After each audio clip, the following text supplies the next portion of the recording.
Hello, my name is Steve Genett, and this is my investment recommendation for IBM based on the Holt methodology. IBM is moving away from traditional computer hardware and software businesses in order to become a more diverse, modern provider of IT services. The figures shown give a sense of the size and scope of the company, which is truly a large global enterprise. Reviewing the relative well chart available from Holt Lens, we can see there is significant upside to the stock based on its current market price. A quick glance at the CFR chart shows IBM consistently delivers returns above discount rates, meaning the company has a long history of value creation. Since IBM is a mature business, the Holt projections do reflect a slight fade or mean reversion, though the declining discount rate provides a high comfort level that IBM should be able to continually create value for years to come. Dissecting the components of CFROI further provides additional insight into the projection. Though sales are trending negatively, the company is actively seeking growth through commercialization of their intelligent computing engine, Watson, as well as cloud-based business services. Operating margins are a particular strength of IBM's. Though IBM is a mature business, they continue to produce attractive margins in their newer business segments already mentioned. This will no doubt continue to attract competition.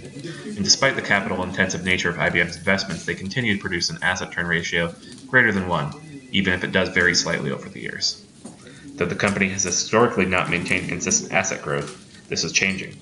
Smart investment is now listed as a top strategic imperative for IBM, and there has already been significant activity in 2014 and 2015.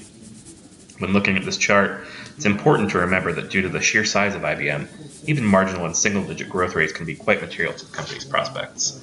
Referring back to the negative trend in revenue that began in 2012, we can see that reflected here in the chart of total stockholder return. While this puts pressure on IBM's management, it also highlights the fact that by nearly any measure it appears that IBM is very significantly undervalued by the market. To briefly highlight peer performance, Accenture and Cognizant can be viewed as relative peers based on operations and size. As seen by the wide gap in hold estimates for these two companies, performance in this segment varies. If IBM does execute on the basics, they may be able to take significant business away from companies such as Accenture, who are forecasted to actually destroy shareholder value going forward. In summary, there are no shortage of challenges for IBM. However, despite these challenges, using the Holt methodology, I give IBM a rating of outperform with a price target of $193.65, which represents a 41% upside to the current market price. Thank you for your interest, and I wish you happy investing in 2016.